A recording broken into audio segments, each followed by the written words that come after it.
All right, so we're about to go sketch the Eurasian. No, sorry. Gosh, shoot. That's okay. Can't restart now. We're about to go sketch the North American lynx. Here it is. This is big old floofy murder paws kitten. They're very, very, very cool. I have seen a couple here in Alaska. They are about the size of like a, I don't know, like a medium-sized dog, maybe a small medium-sized dog. But for cats, they're just absolutely gigantic, and they are a rabbit-eating machine. So let's go sketch some of these so it can go get to its job here and go eat some bunnies. And if you're sketching your own, then you've probably traced this out loosely. Some of the fun stuff you can do, by the way, if you want, not on a white background, you can put a little kind of like half box around it too, if you want to add a little bit of color, something fun.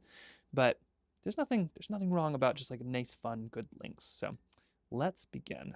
Here is the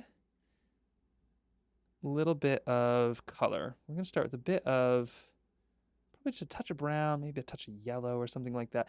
We're just trying to add something that's not quite white because they are actually just the closest little bit to brown out there. Actually, not even just the closest little bit. Like when you see them on the snow, they're definitely not snow colored. They're kind of like dirty snow colored. But I think that actually really helps out a lot in shadows and things like that. They are very good at being camouflaged. Also, I'm not sure if they care. They're just such cats. Every time I've seen them, they just like exude cat, or maybe cat exudes lynx. I don't know. I don't know what exactly the who came first. I believe even Manx cats. What are they called? Manx. I think that's what it is. The whatever the kitty cats that are cute. Maine Coons. I think. Purported to kind of have come over on Viking longboats to North America and then potentially interbred within Manx. Those things really, I mean, those don't look like they've changed at all either. Touch of some indigo going on in here. Very light stuff. It will dry lighter too, so don't be afraid to add a little bit of color, but just a very, very, very light stuff. With a sketch like this, you're practically almost done once you make something like that. Most of it is just in the painting and the sketching, the sketching of the sketch. But it's a real light one in a really fun way. And I'm just gonna go let this dry here for 1 second because that will take just one moment. Got a little heater here so I can kind of just scoot down, get that going. But if you are looking, the traceables here, we have them. There's a coloring book on the Trailbound Sketches website, and it has everything of all 24 days. You'll be able to find all kinds of these, 2 different versions as well, where you'll be able to, if you want something with a bit more detail, a bit more cross-hatching, or a little bit less, they'll both work just fine. However, fair warning, do not print them on both sides. Otherwise, when you try to trace them, if you hold them up to the light, then the lynx and the whatever's behind it will shine right through. So learned my lesson, but that's okay because this lynx is going to turn out absolutely lovely. Okay, so we've got our little lynx. Should be a little bit drier here, but doesn't need to be perfectly dry. Wet on wet looks great for kind of fuzzy stuff. So if you're making something fuzzy wuzzy was wet on wet. So now that we've got our first little bit there, now kind of comes in like a slightly stronger bit of detail here. And then we'll add kind of the stripes and the spots and everything else. Just want to get a little closer look too. Here's our lynx. So you can kind of see, I'm just kind of getting some loose shading going on, but nothing too wild. All right. So next, we're going to add probably just like a little bit of indigo. It's kind of the problem with these like snowy animals is there's really not a lot to them, but it's also a matter of contrast and just pulling it together. So adding a bit more indigo, and we're going to try to kind of separate its legs out a little bit. Unless you want a super floofy cat, in which case just like let it really just kind of floof out there and maybe do, let it dry less. There's like a wonderful painter who does these cats where it's just like one brush stroke on a wet on white canvas, and the paint just sort of moving is what creates the texture. Okay, so I'm adding, you can kind of see these little pieces in the shadow. Now, I'm not looking at a reference photo or anything because I have a cat and I know what the shape is, if that makes sense. Cats are like an iPod versus an iPad or something. You kind of know what you're getting. There's just slightly different size restrictions. Okay, a little bit here. Now I'm adding some just pure water to the little bit that I added there, and that just kind of gives me a little bit of diffusion. You can kind of see it almost just fades right in there. It won't fade all the way, but it does just enough there. Looks really good. You can also come back in here if you want. I put some little kind of additions where the fur kind of feathers a little bit. You can add a little bit of those in there, or just wherever you want, just to kind of ruffle things up, change them out. Although a lot of that is just in the stripes and the little spots. There we go. Nice little cat. A little bit down by the paws because they're so floofy. They're going to kind of curve in a little bit. And then let's add just maybe a touch in this one ear right here. So right here, I'm only going to paint in really the back ear, I think, because I kind of want some separation on my Lynx. A little bit up maybe into this ear as well, adding just some of those details for fun. And I'm actually going to put like a bunch more shading down by its mouth. I don't know if this is just the Lynx that I've seen before, but I've seen two Lynx, or maybe one Lynx, and it could have moved, who knows. But it had just like this dark black mouth. It's pretty crazy looking. Could have just eaten something. Probably not somebody, but like I also think that the coloring might just have like slightly darker chin for some reason. Very Sphinx-like. At least it sort of felt like that to me. Okay. And so once we got kind of our shading, it's kind of like a 1, 2, 3 punch here, right? We've got our light sides. Now we've got kind of our mediums, and in just a moment we'll add some of kind of the darker little changes, and then we'll be, frankly, there. This is a simple one to start on. A little bit on the planning side, but once you got it, you got it.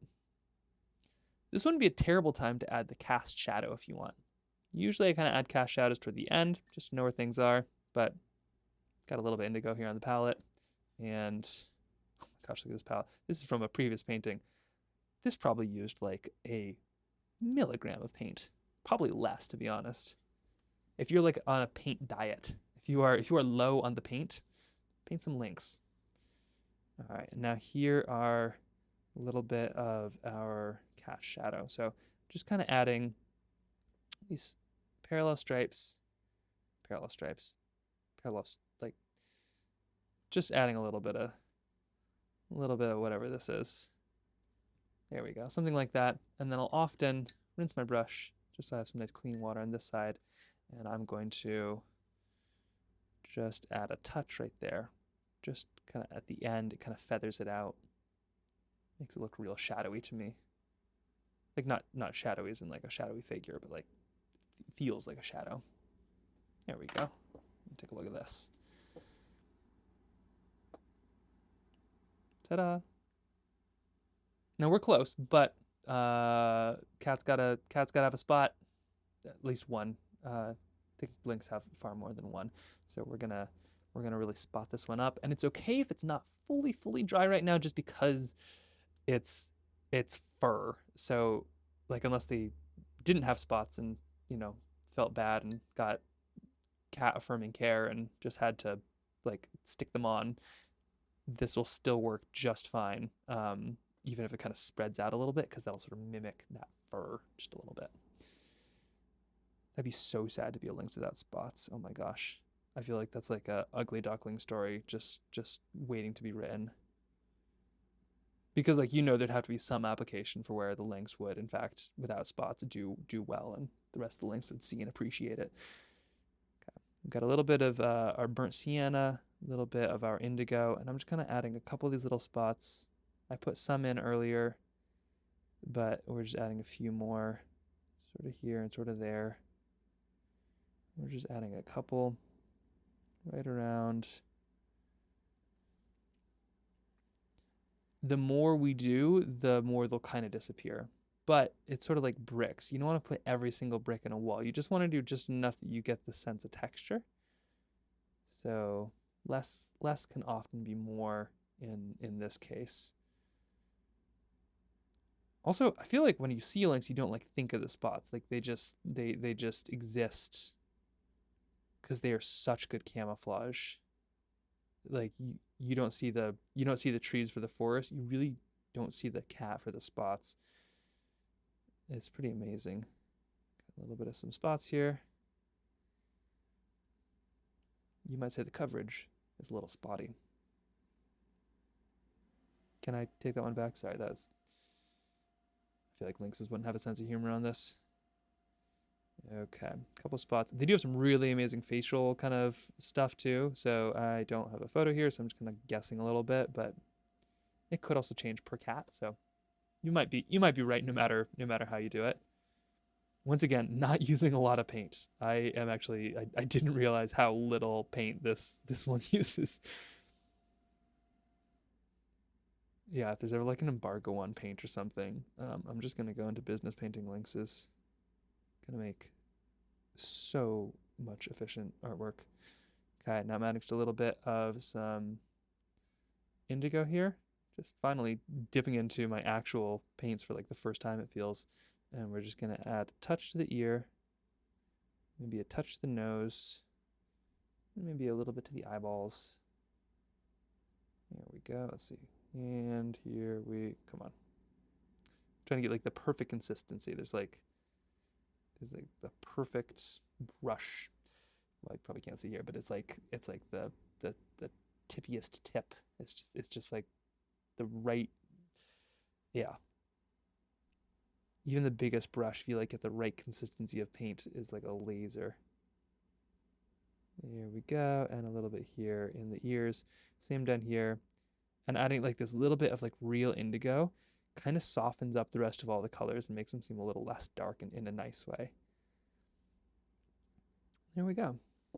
Okay, I think that's very close. I might add, while I still got this really dark bit, I might add just a little bit more down here, maybe just a little bit in here, and then touch that up with a little bit of water to kind of scoot it around. Oh, where's my paper towel when I need it? Paper towel, what am I saying? Toilet paper is really what I use mostly.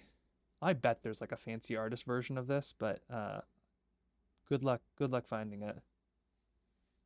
Actually, if it doesn't exist, maybe I should make that. Just like find another nice art supply that people feel like they need to buy in order to create. I'm sure there's a market. High-end watercolor toilet paper. For paint only. Or the discerning painter. Okay. I swear, the gin and the toilet paper are just for my paints. And there we have one little lynx. North American. Happy little kitty cat. Added some whiskers on earlier. Could always add more if you need. But just a cat doing cat things. Honestly, when I saw one, it just literally kind of gave me this look. I walked by and I was like, oh my God, that's a lynx. How cool is that? And it just kept on, like, it just stared at me. It just did like it knew that I knew that it was looking at me, and it knew that I knew that it didn't care, and it was happy, if that makes sense. They're strange creatures, but so are cats. We just let one half of them into our house. Okay. Well, there's the lynx, and there's going to be 23 more sketches like this that you can find on the Trailbound Sketches website. Everything from buffaloes to elk, and there's a whole coloring book if you want to check it out. Really, really fun stuff. Can't wait to see what you make. And yeah, happy lynxing.